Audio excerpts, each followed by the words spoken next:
Patients on the Move, a podcast about patient engagement in life sciences. Welcome to the second episode of our podcast series in which hot topics, including new initiatives and alternative viewpoints on patient engagement within the life sciences sector, will be covered. And although patient engagement becomes more and more common in our world, it's absolutely crucial that it is also meaningful and sustainable. With this podcast series, we would like to contribute to achieving that goal. My name is Roger Lechtenberg and I'm a senior partner and co-owner of admedicum. And today I'm sitting here with Anna Mingerens, former Chief Development Officer and currently Scientific Advisor of the Lulu Foundation.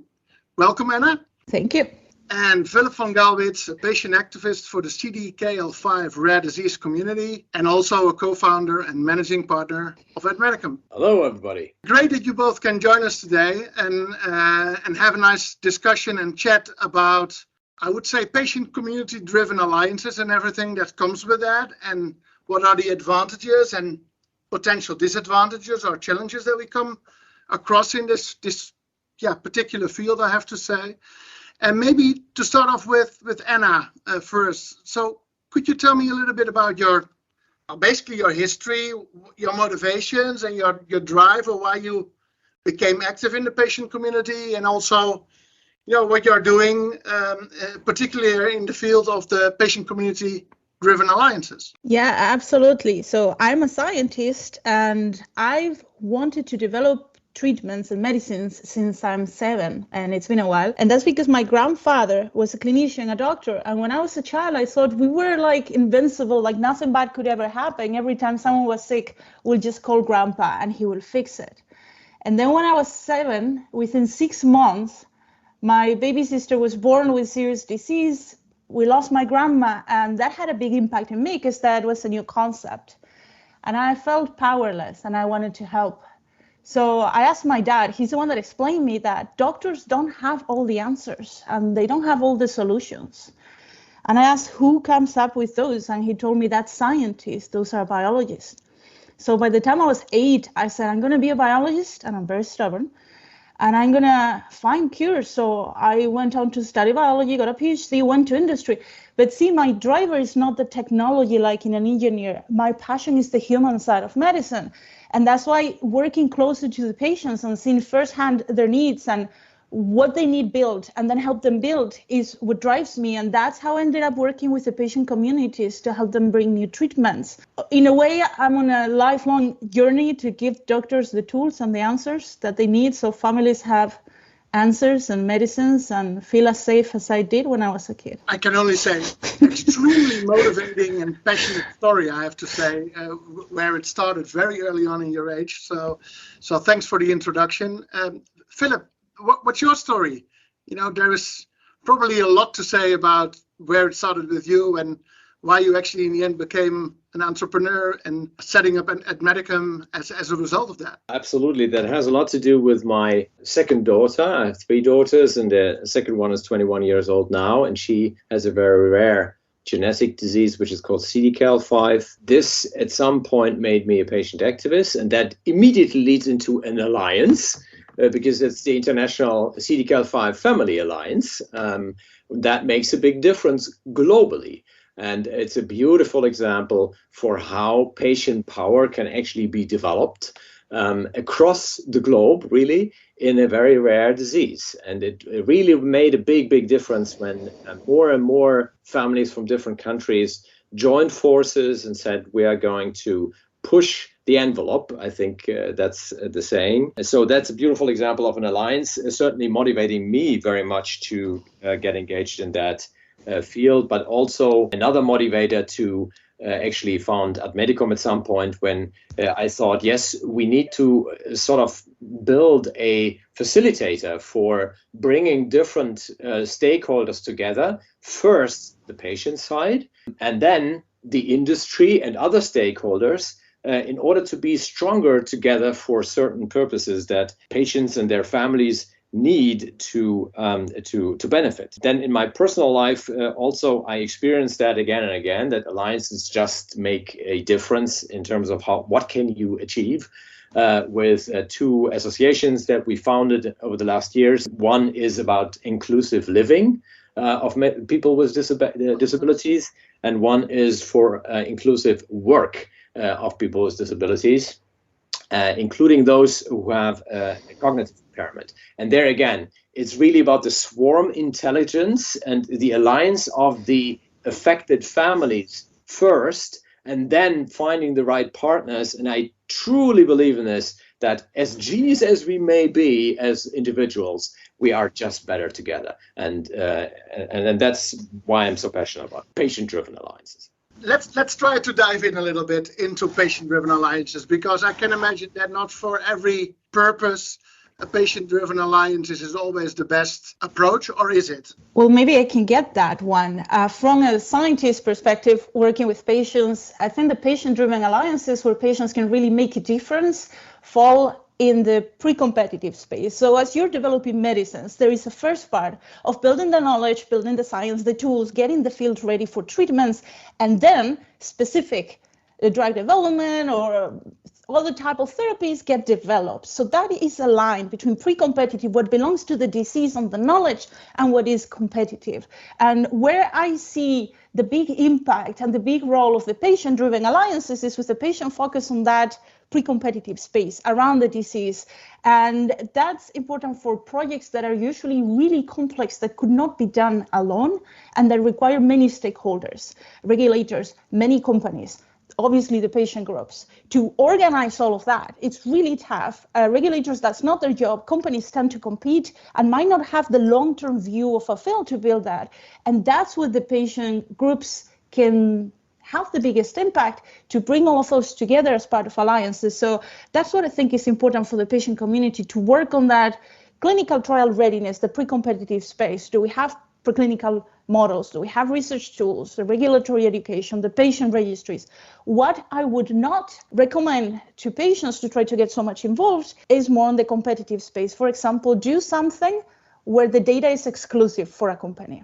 Yeah. Or invest financially in a drug program.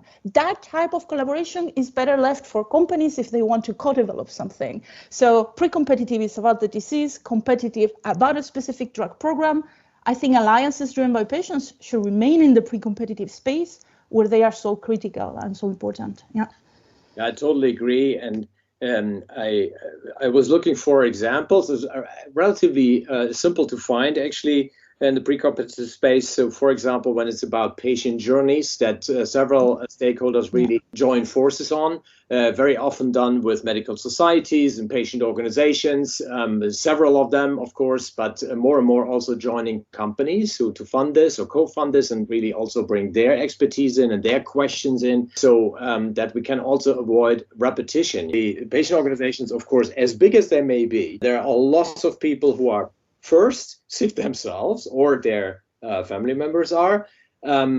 Second, they give their voluntary and free time to these organizations very often, or usually they do. And then several companies or other stakeholders approach them again and again with the same questions, although it's proprietary. It's about patient journey, it's about experience, it's about priorities, it's about patient preferences, and so on and so forth. And it's always the same questions. Yes. So, that's one of the reasons why Eurodis, for example, or We Can, or PPMD, or so in Duchenne, or the Michael J. Fox Foundation in Parkinson, they came up with these community ed boards or advisory boards, where they try to gather these different stakeholders around pre-competitive, again, subjects that will be of interest for all of them. Sure.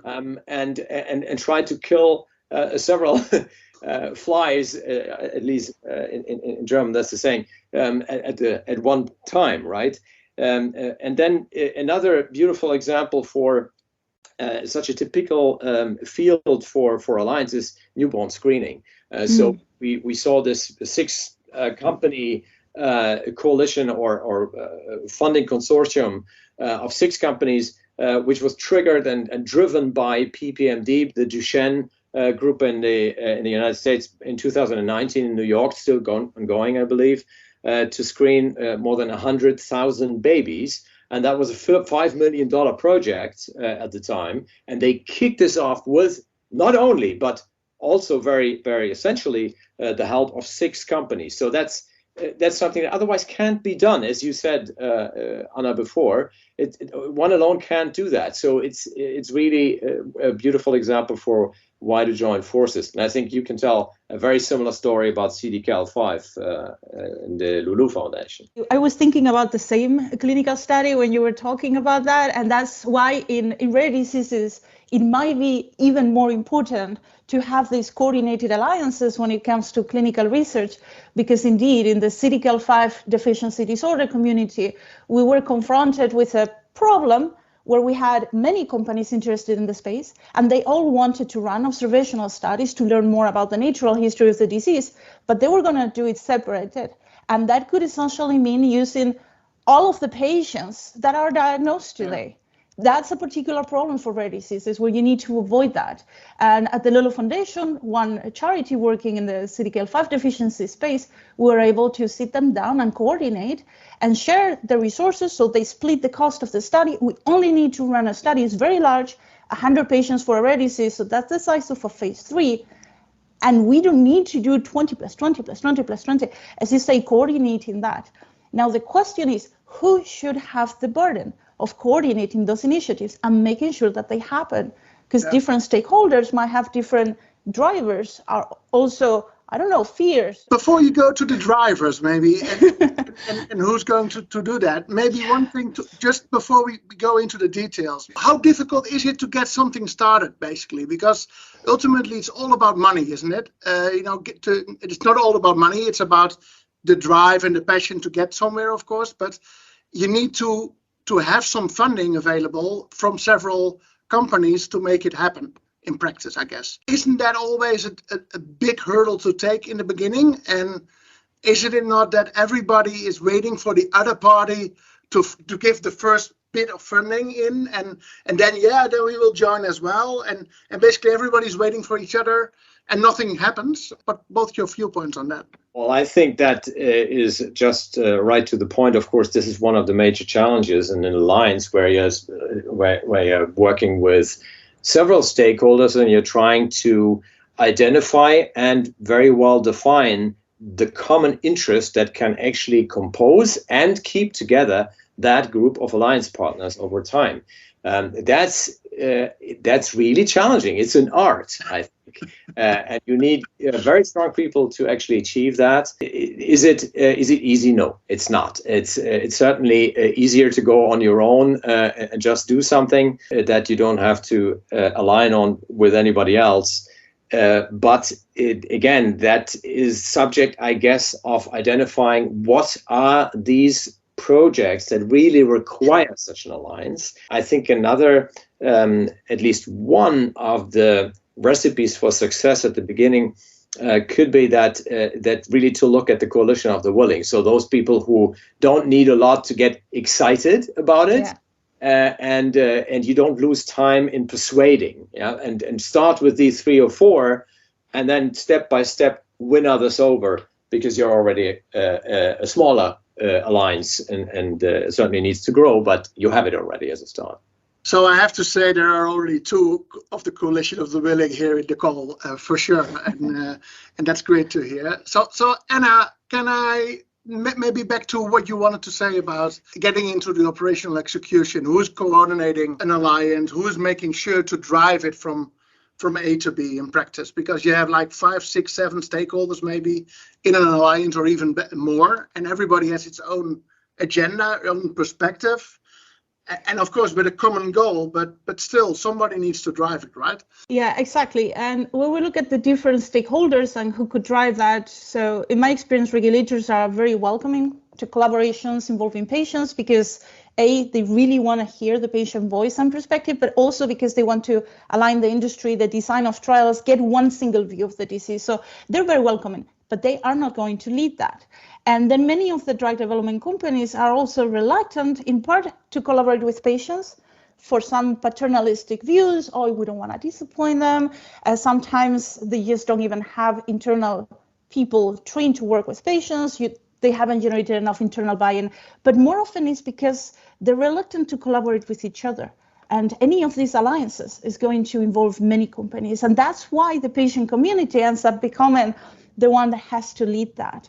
And going back to what you guys were discussing here, the challenge is funding. Because as a patient organization, often it will work if you build the product and then pharma will buy it. Did you build the registry? Did you do the clinical study? Did you do the things? They like to come and buy it, not co-develop it. The challenge is that. How do you get to bring them early so you can co-develop, so the companies can finance that? And that requires a lot of changes, not only in the mentality of pharma to come early and collaborate, but in how we build and support patient groups. They need the funding to get this started because they're going to need to have professionals. They need the knowledge, they need the bandwidth to have at least the initial design. So we're moving a bit towards a space where communities that manage to get started with those initial resources to get more professionalized can start these projects and bring the companies and co-develop, and the others are left a bit behind. So I'm quite excited about organizations like yours. Philippe, you were calling admedicum a facilitator. I call you all the bilingual organizations, bilingual, because you speak pharma, you speak patient, and you can build that bridge. So I think all of that, it's becoming more and more common, and is helping us bring along the communities that might not be so sophisticated. Because otherwise, if you don't start it as the patient community and get the study started and everybody around the table, it just doesn't happen, and the disease is almost left behind. So it is complex, and it's not just money. As you said, you also need to align, but an important part is money, yeah. Absolutely, and I think that one other challenge on the patient side, of course, is also that, we touched on that a little earlier, there's a resource constraint very often. The resource constraint is relevant not only to people, capacity, but also to energetic level, because all of this is usually done in free time. On top of other things, it's also a matter of know-how, because many of the people who get engaged in patient advocacy may not necessarily have any know-how in what research and development for drug development is. Sure. They may have no idea, usually they don't, what it means to compose an alliance for driving a new registry or a newborn screening program. So how should we, any of us, if we were not exposed to this professionally, how should we ever have an idea about that?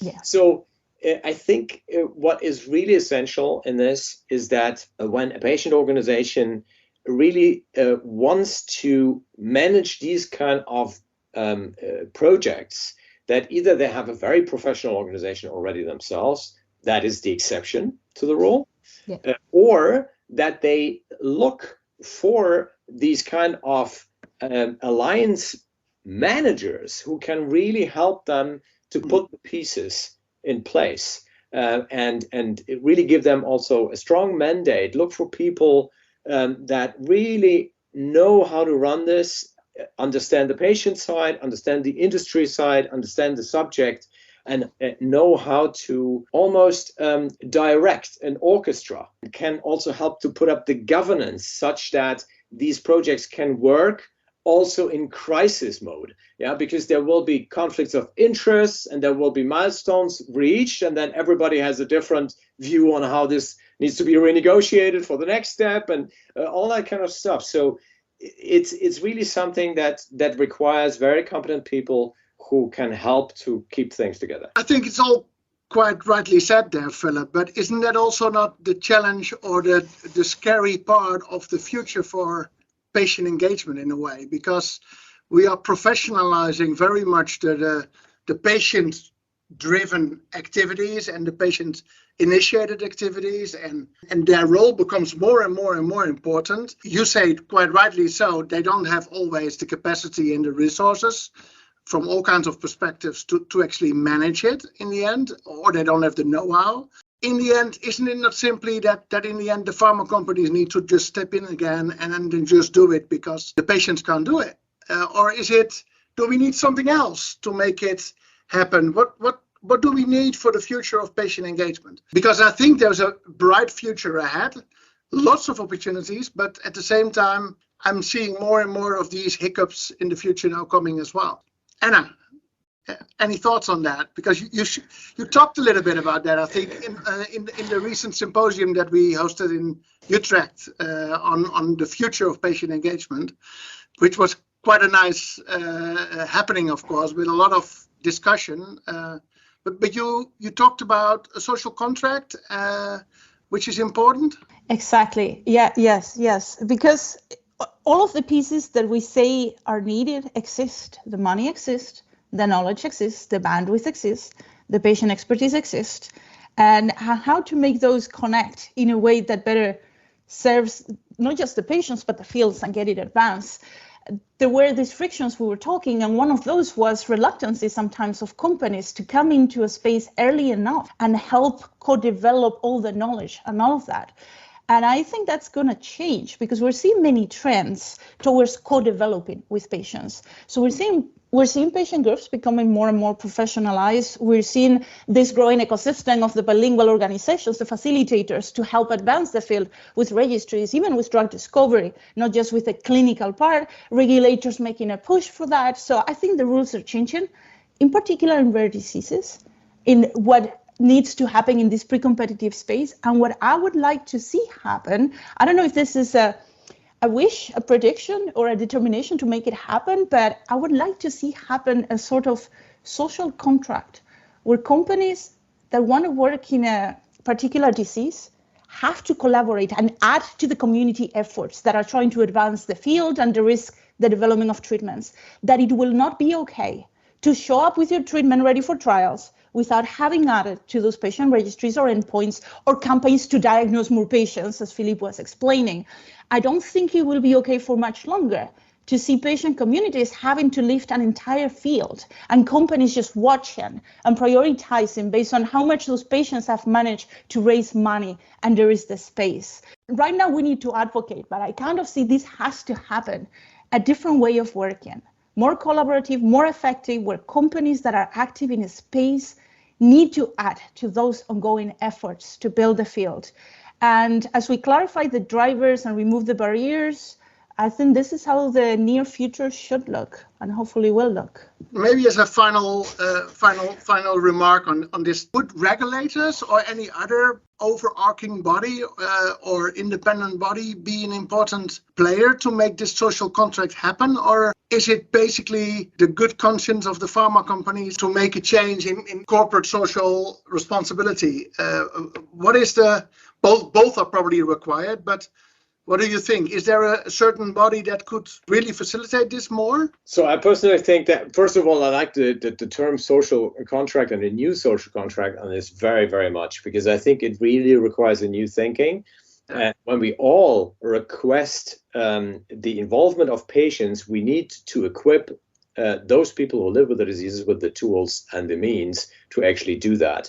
And that requires a social effort of society. Of course, this involves regulatory bodies, and I think we've seen that already from FDA and from EMA in particular. And there's much more pressure also on all of the stakeholders that require approval and require scientific advice of these bodies to actually involve patients. Again, I think what is really important for both bodies and a request also from my side as a patient caregiver and a patient advocate, again, they also need to give the patient side the tools and the means, and not asking the same kind of almost diligence and knowledge and expertise as they would request from other experts in the field. But we do need other models. We do need funding. We do need processes behind this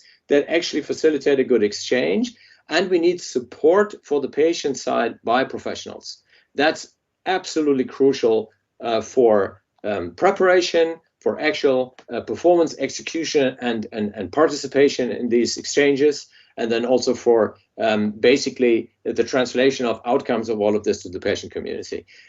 We do need that support, professional support. Otherwise, this is not going to be sustainable over time. I think these are perfect final words of this very interesting chat that we had together. So thanks very much, Anna, for joining us today, and for you also, Philip. Thanks very much for your insights and passionate contributions. I would like to basically thank everybody who's listening to this podcast. Follow us on your favorite podcast platform and stay tuned for the next episode, which will follow shortly. Thank you very much.